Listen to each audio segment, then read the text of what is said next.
Expert loss ఛానల్‌కు స్వాగతం. ఈరోజు మనం న్యాయ సహాయం రాజ్యాంగ బాధ్యత అనే అంశం చూద్దాం. విచారణ లేని నిర్బంధాలు ఒక ప్రత్యామ్నాయ శిక్షా విధానం. దీని నష్టం విస్తృతమైనది.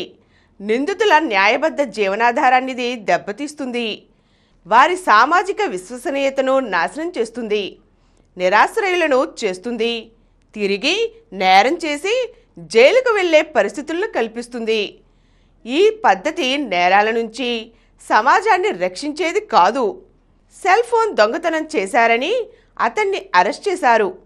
దాంతో కుటుంబంతో సంబంధం పూర్తిగా తెగిపోయింది. పోలీసులు ఏర్పాటు చేసిన న్యాయవాది కోర్టు నుంచి బెయిల్ తీసుకున్నారు. అయినా నిందితుడు 6 నెలలుగా జైల్లోనే ఉన్నాడు. ఇక్కడ అతడి పేరు అవసరం లేదు. అతనొక సర్వనామం. 2023లో బెయిల్ ఉన్నా 24,000 మంది ఖైదీలుగా ఉన్నారని సుప్రీంకోర్టు వెల్లడించింది. సగం రాష్ట్రాలు సమాచారం ఇవ్వలేదు కాబట్టి ఇది ఒక కనీస అంచనా మాత్రమే. కారణాలు అనేకం. మెజిస్ట్రేట్ కోర్టులు బెయిల్ సమాచారాన్ని జైళ్లకు నేరుగా పంపడం లేదు. బెయిల్ షరతుల కంటే అడ్వకేట్ షరతులు భారమైతే నిందితునికి కష్టమే. సగటు నిందితుడికి పోలీసుల వల్ల ఉండే భయమే ఆయన పట్ల ఉంటుంది. ఈ పరిస్థితిలో ఇంకొక న్యాయవాది కానీ న్యాయమూర్తి కానీ జోక్యం చేసుకోరు.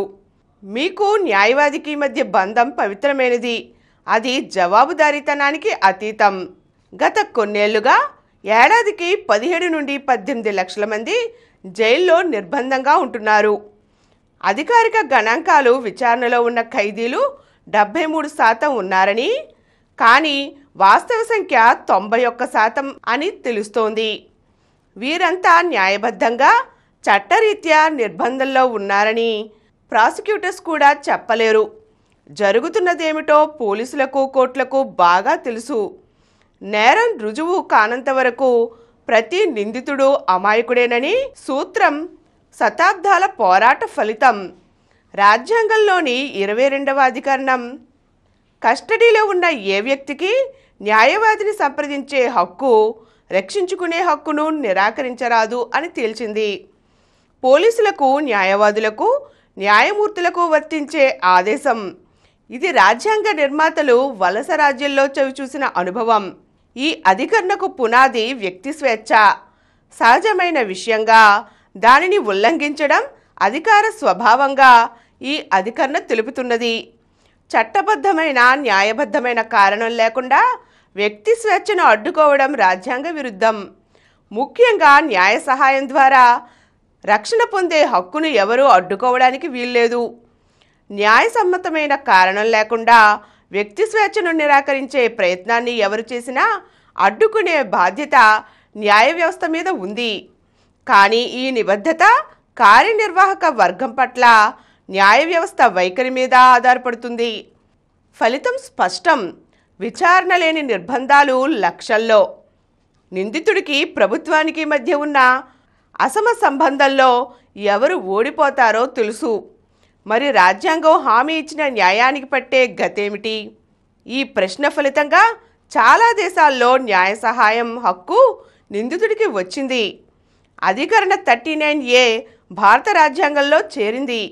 నవంబర్ 9, 1965 నుంచి అమలుకు వచ్చిన న్యాయ సహాయ చట్టానికి నేటికి సరిగ్గా 30 ఏళ్లు పూర్తయినా 2024లో 11% మంది ఖైదీలకు మాత్రమే న్యాయ సహాయం అందింది. బలహీనులు న్యాయం పొందడానికి న్యాయ సహాయం, లీగల్ డిఫెన్స్ ఒక ముఖ్య ఆయుధం కావాలి. రాజ్యాంగ న్యాయం అంటే దయాభిక్ష కాదు. కాబట్టి న్యాయ సహాయం కూడా ధర్మం కావడానికి వీల్లేదు. న్యాయం అర్థించే వారిలో 90% మంది దళితులు, ఆదివాసీలు, నిరక్షరాస్యులు, నిరుద్యోగులు ఉంటే ప్రతి న్యాయ వ్యవస్థ ఈ హక్కును ఆచరణలోనూ ఆమోదించాలి. కానీ అది ధర్మంగా కూడా కాలేదు. 2023లో వ్యవస్థ చేసిన మొత్తం ఖర్చులో సింహభాగం పోలీసుల మీద పెట్టి న్యాయ సహాయం అందించడానికి 1% కంటే తక్కువగా ప్రభుత్వం ఖర్చు చేసింది. నిందితులకు ఆచరణలో హక్కులు ఉండవు అనే పాలనా నీతి ఇక్కడ అమలయ్యింది. రాజ్యాంగ రక్షణకు వ్యవస్థ లోపం నుంచి పట్టించిన తుప్పు ఇది. ఈ స్థితికి కారణాలు అనేకం. దీర్ఘకాలం జైళ్లలో ఉన్నవారి సంఖ్య క్రమేపీ పెరుగుతూ ఉంది. మెజారిటీ మెజిస్ట్రేట్ కోర్టులు కారణాలు నమోదు చేయకుండా బెయిల్ను నిరాకరిస్తున్నాయి. కొత్త నేర స్మృతిలో శిక్షలు పెంచారు. బెయిల్ హక్కు ఉన్న నేరాలను బెయిల్ హక్కు లేని నేరాలుగా మార్చారు. ఇది రాజ్యాంగ రక్షణకు వ్యతిరేకం. నిందితులందరికీ న్యాయ సహాయం అందించాలనే లక్ష్యంతో జాతీయ న్యాయ సేవా సంస్థ 2023లో లీగల్ ఎయిడ్ డిఫెన్స్ న్యాయవాదులను కాంట్రాక్ట్ ప్రాతిపదికన నియమించింది. వ్యక్తి స్వేచ్ఛను రక్షించాలంటే ప్రాసిక్యూషన్ అనుసరించే రివాజు పద్ధతులను వీరు ఎదుర్కోవాలి. నేరాల వల్ల బాధితులైన వ్యక్తుల పేరు మీద వ్యవస్థ బాధితులను సృష్టించే వైఖరిని వ్యతిరేకించాలి. సహేతుకమైన కారణాలు లేని ఖైదును నిరసించాలి.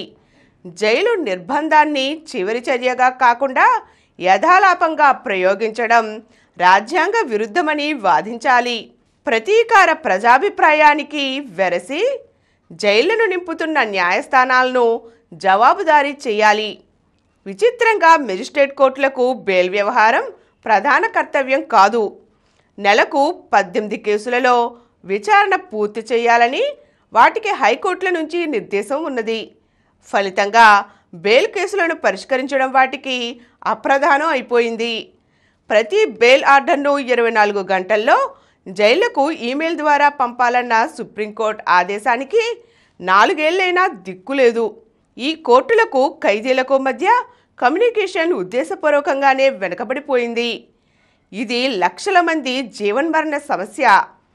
దీర్ఘకాలం జైల్లో ఉన్నవారి కేసులను పరిష్కరించడానికి జైల్ అదాలతులు ప్రారంభించారు. ఆ ఖైదీలు అక్కడి నుండి బయటపడేందుకు నేరం చేశామని ఒప్పుకోలు ఇచ్చేలా ఇది పరోక్షంగా ఒత్తిడి చేస్తోంది. ఈ అంగీకారాన్ని స్వచ్ఛందమని అనలేం. ఈ ఒప్పుకోలు అన్యాయంగా శిక్షకు దారితీస్తోంది. శిక్ష పడిన వారిగా పోలీసులకు అనుమానం వచ్చిన ప్రతిసారి వీరు అరెస్టుకు గురవుతారు. ఇలాంటి ఒప్పుకోలు నుంచి రక్షించుకునే హక్కును రాజ్యాంగం 23 అధికరణ ఇచ్చింది. ఈ విషయంలో ఖైదీలను రక్షించే బాధ్యత న్యాయ సహాయ సంస్థకు ఉంది. కిక్కిరిసిన జైళ్ల సమస్యకు దీన్ని ఒక పరిష్కారంగా చూడడమే ఒక విషాదం. విచారణ లేకుండా శిక్షించడం భౌతిక నిర్బంధం మాత్రమే కాదు, ఒక ప్రత్యామ్నాయ శిక్షా విధానం. దీని నష్టం విస్తృతమైనది. నిందితుల జీవనాధారాన్ని దెబ్బతీస్తుంది. విచారణ క్రమాన్నే శిక్షగా మారిస్తే వ్యవస్థ పేదలను శిక్షించే పనిముట్టుగా తయారవుతుంది. అది వారి స్వేచ్ఛను మినహాయింపుగా, శిక్షను సాధారణ విషయంగా మార్చేస్తుంది. నేర న్యాయ వ్యవస్థే అప్పుడు బోన్లో నిలబడుతుంది. అది కాకూడదు.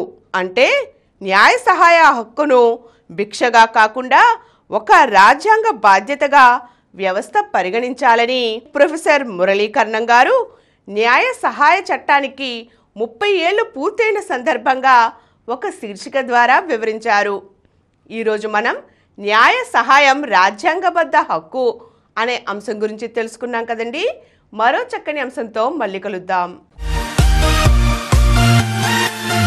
ఈ కార్యక్రమం మీకు ఎంతో నచ్చింది కదా. ఇటువంటి మరిన్ని వీడియోల కోసం అనతి కాలంలోనే 20 కోట్లకు పైగా వ్యూస్ సాధించిన సమరం ఛానల్ సమర్పించు సమరం ఎక్స్పర్ట్ల ఛానల్కు సబ్స్క్రైబ్ చేయండి, లైక్ చేయండి, మీ ఫ్రెండ్స్కి షేర్ చేయండి. అలాగే ప్రక్కనున్న గంట సింబల్ని ప్రెస్ చేయడం మర్చిపోకండి.